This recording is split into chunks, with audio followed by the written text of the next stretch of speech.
Surprise, surprise, it's a client of ours. I'm the one handling your company's account. You should be grateful you can make a living thanks to me. Time to thank me.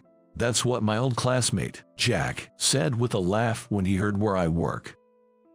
We had reconnected at a middle school reunion, and it seems like after graduating from Harvard, Jack's been working at a major real estate company.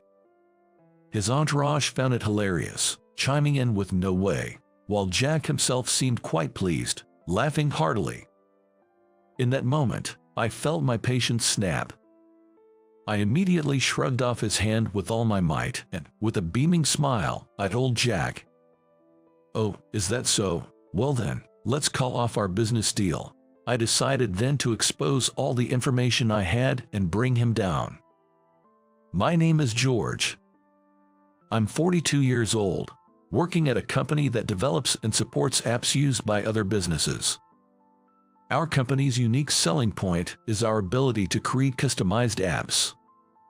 We handle everything from development to support, tailoring functionalities to each company's needs. We're popular among businesses wanting apps customized for their specific requirements, and we do make a decent profit. Now, I find great satisfaction in my work, but originally, I wasn't interested in app development. Due to family circumstances, I had to start working immediately after graduating middle school, so I didn't have the luxury of choosing a job based on what I wanted to do. Back then, my choices were based solely on salary and benefits, and I sought positions that didn't require a high school diploma. My current company, a kind of startup, was looking for a wide range of talents and didn't focus on educational background. What caught my eye, though, was the flexibility in taking time off. I applied right away, though it seems they weren't expecting a middle school graduate to show up. The interviewer was a bit perplexed, but the company president, who happened to be there, decided to hire me, thinking I'd learn quickly since I had less formal education. The reason I had to work right out of middle school was my father fell. My mother had passed away from illness before I even started elementary school. After that, my father threw himself into his work, as if to escape the pain. But the loss of his beloved wife took its toll. In my second year of middle school, he collapsed, having reached his limit. Seeing this, I resolved to work and support us both. He wasn't in life-threatening condition, but there were days he needed care. That's why being able to take time off was so crucial for me. Over 20 years have passed since then, and recently, Dad's health has been more stable. So, I've been dedicating myself to my job, wanting to repay the company that took a chance on a middle school graduate like me. Then one day, I got an invite to a middle school class reunion. Dad, who's always seen me buried in work, suggested I go. But I was feeling a bit conflicted. It was because of this guy, Jack, who was a classmate back then. Jack, the son of a wealthy family, lived in the biggest house in town and was dead set on becoming a wealthy elite himself. He was the kind of guy who had to be the best at everything, whether it was sports or studies, and I remember him being quite a handful. Back in the day, I was pretty smart and enjoyed studying, so I often scored higher than Jack on tests. Despite his obsession with being the best, Jack seemed to hate studying, as I hardly ever saw him hit the books outside of class. As a result, he resented losing to me and started to bully me. For instance, I used to make my own lunches because my mom wasn't around, and Jack would loudly comment in front of the whole class about how pitiful and poorly colored they were. Then he'd go further, saying it was sad that I had no mom and that my dad didn't care about me. But I didn't think he was worth the trouble, so I just ignored him back then. I knew I was valued by my dad, and though I was annoyed about the lunch comments, I had to admit they didn't look that great. I didn't want to meet Jack, but I was curious about what my old friends were up to. I felt it would be a waste to miss out just because of him, so I decided to go. The reunion was like a casual standing party, where everyone chatted with friends wherever they pleased. I had wondered if I would be able to recognize anyone by face. Surprisingly, everyone still retained their familiar looks, and I was able to quickly reunite with my old friend Mike, with whom I had been close back then. We never ran out of things to talk about, and within 5 minutes, it was like we were back in middle school. Amidst the fun, one person stood out in the center of the room. It was, of course, Jack, looking every bit the elite from a comic book, in a clearly branded suit and a gold luxury watch. He seemed very pleased with his life and career. When asked about his job or family, he'd answer loud enough for everyone nearby to hear. That's how I learned he graduated from Harvard, works at a major real estate company, has a wife and daughter, and his suit cost over $10,000. Many tried to get close to wealthy Jack in middle school, hoping for benefits, and he was surrounded by classmates acting like his entourage today, too. Mike and I, never fans of such crowds, chatted away in a corner, hoping to avoid Jack. Suddenly, Jack raised his voice. "By the way, where's George?" Too ashamed to show up at the reunion, being a middle school graduate and all. His voice dripped with mockery, and both Mike and I cringed. I hoped to go unnoticed, but with only about 20 people, it was inevitable. His followers quickly spotted us and pointed. Jack approached us with a condescending smile, still basking in the flattery from his group. Mike and I turned to face him as Jack arrived. To think, a middle school graduate George and his friend Mike managed to show up. Jack, who had approached us, scrutinized my outfit while laughing. Mike, seemingly exasperated, quietly observed us while fiddling with his cell phone. In Jack's mind, a middle school graduate equaled being unemployed, it seemed. Sure, someone who graduated from Harvard and worked at a major real estate company probably didn't encounter many middle school graduates. So I thought, maybe his perspective is limited, and reluctantly replied, "I'm not unemployed. I work just like anyone else." At my words, Jack struck a pose of surprise. His followers laughed uproariously, and I couldn't help but feel uncomfortable. Surprised? A company actually hired someone like you. Name it, I bet it's just some small business, Jack taunted. Then, he proudly mentioned the name of the company he worked for. Indeed, Jack's company was a well-known, top-tier real estate firm. This was evident from his appearance, which suggested he was well compensated. I named my workplace while feeling disgusted at his arrogance. Jack's eyes widened, then he burst into a vulgar laugh. "Surprise! You work for one of our clients," he exclaimed. "I handle your company's account. You owe your livelihood to me, so thank me." Suddenly, Jack grabbed my head. I never expected him to resort to physical force, and I was shocked as I tried to pry his hand off. His followers were laughing, saying no way, and Jack seemed to be in a good mood, laughing along. That's when I heard my patience snap. I swiftly shrugged off his hand, smiled broadly, and told Jack, "Oh really? Then let's call off the deal." Jack froze, mouth agape, seemingly confused by my sudden change in demeanor or my words. What are you talking about? You can't have any say in the dealings, can you?" Jack clearly thought I had no involvement in his company's dealings. So, with a sigh, I began to explain about the business transactions. Dealing with your company's representative is always a hassle. It's a hot topic at our company. You always look down on us, keep changing your demands, and refuse to pay extra fees. Actually, I am at the core of app development for Jack's company, and also the project manager with the authority to continue or terminate deals. Originally, I was just a manager, but due to the poor attitude of Jack's company, the president told me I could stop negotiations if there were no improvements. Jack, the representative, always acted like he was doing us a favor by using our app, looking down on our company.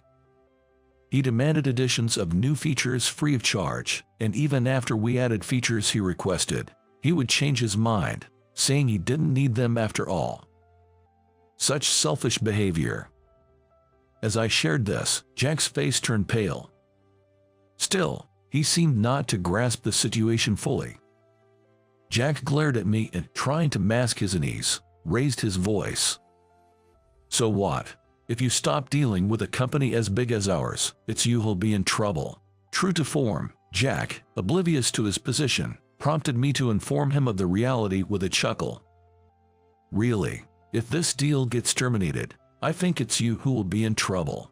If you can't use our app anymore, you'll have to change your entire real estate management system.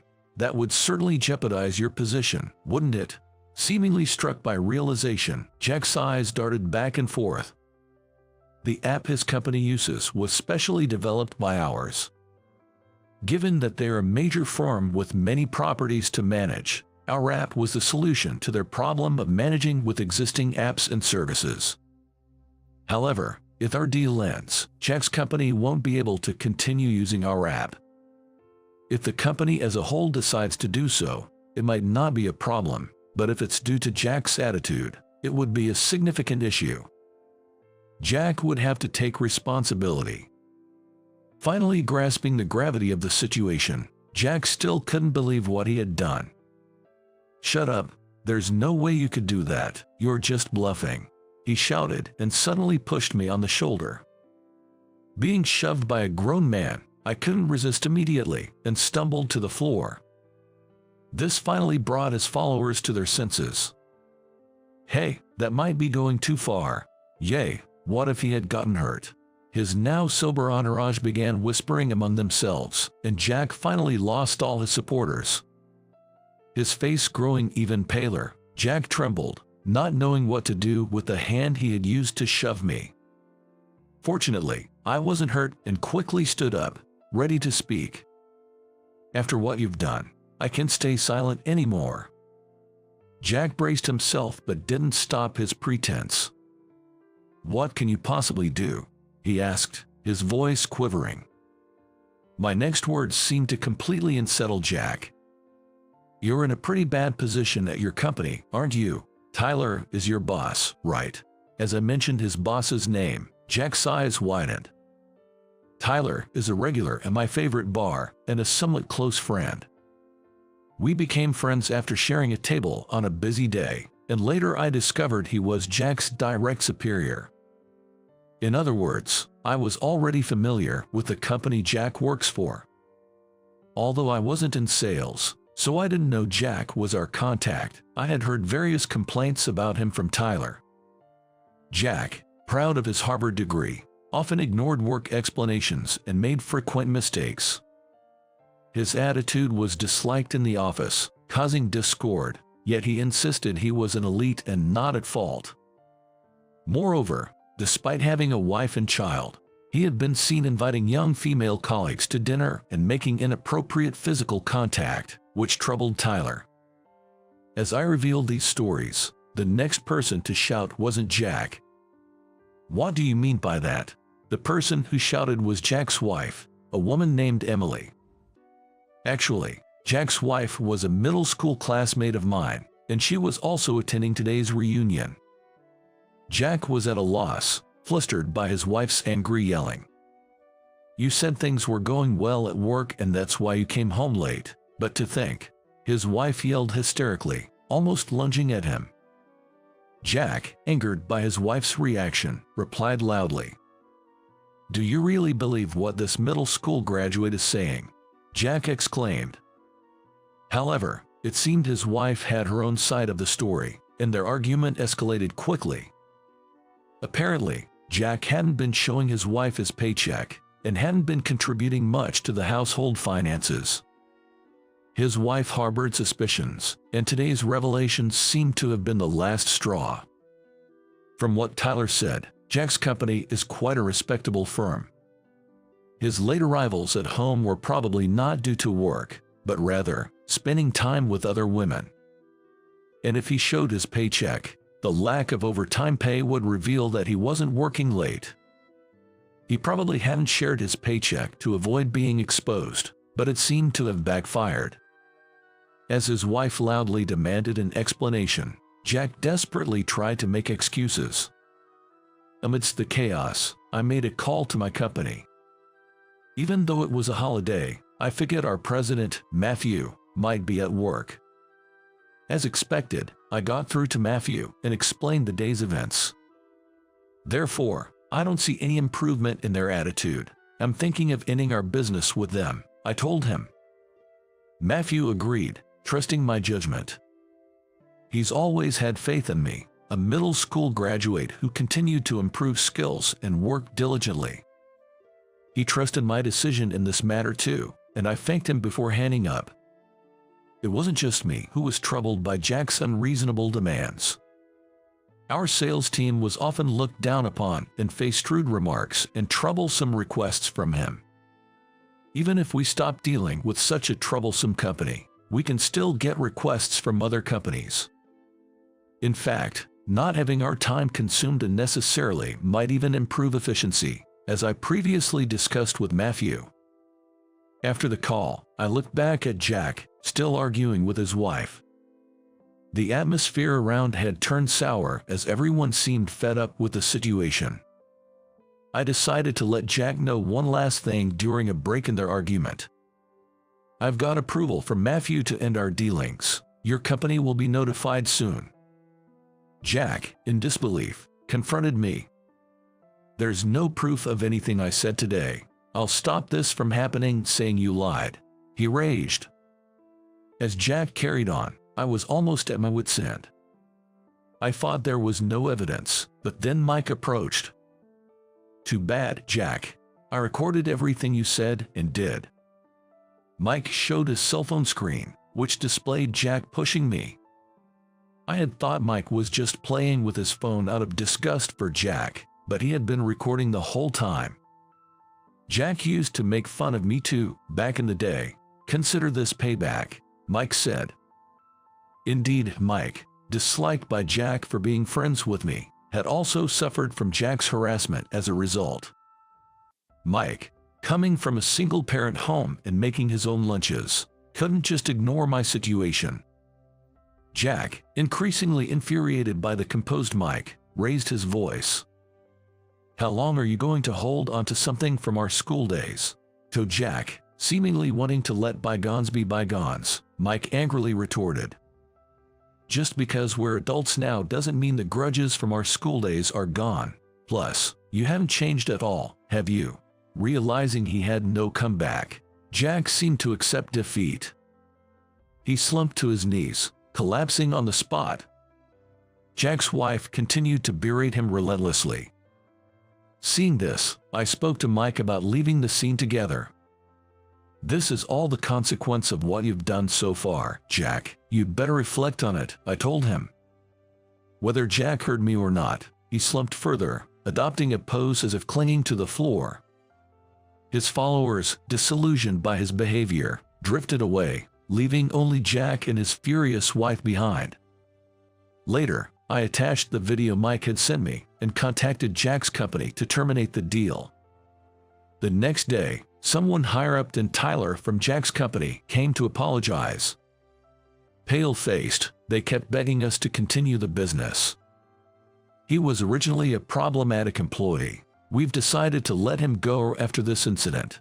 We'll change the representative, of course, and we hope to continue our business with you. It turned out everything Tyler had said was true, and discussions about Jack's dismissal had been ongoing. His unreasonable demands seemed to have been his own amusement. We agreed to continue business with a new representative who promised no more unreasonable demands and payment of additional fees. Afterward, Jack was abandoned by his wife, leading to a divorce. Coming home late and barely involved with his child, Jack didn't stand a chance of getting custody and ended up single again. Despite having to pay alimony and child support, Jack also lost his job. For someone who bragged so much about his success, he hit rock bottom all at once. Even his family, upon learning of his situation, told him to solve his problems himself, effectively disowning him.